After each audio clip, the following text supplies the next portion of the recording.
Bâtir un avenir collectif pour toute vie sur Terre, c'est le thème choisi cette année pour marquer au Sénégal la Journée internationale de la biodiversité. Occasion pour les acteurs de faire dans la sensibilisation et la communication. Pour le directeur adjoint des parcs nationaux, l'appauvrissement lié au changement climatique augmente le risque d'effondrement des écosystèmes et appelle à développer des comportements éco-responsables. La sécurité alimentaire, la santé, la qualité de l'air et de l'eau, la stabilité des écosystèmes sont autant de domaines qui sont directement liés à la diversité des formes de vie qui composent notre planète. Cependant, l'appauvrissement continu de la biodiversité lié au changement climatique augmente les risques de voir s'effondrer les écosystèmes terrestres dont nous dépendons pour vivre. Il est possible, chacun à son niveau, de façon individuelle, de préserver la biodiversité en adoptant au quotidien des comportements éco-responsables. Acteur majeur dans l'organisation de cette journée, le représentant de l'Autorité nationale de la biosécurité a souligné toute son importance au regard des enjeux de l'heure en matière de biodiversité. Parce que la mission de l'Autorité nationale de biosécurité, c'est de veiller à ce que les organismes génétiquement modifiés soient utilisés de façon sécurisée.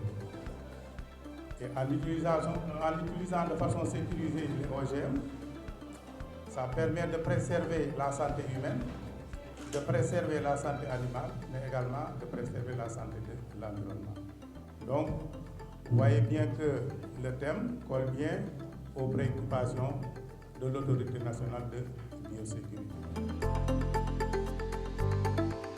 Une démarche saluée par les acteurs de la société civile.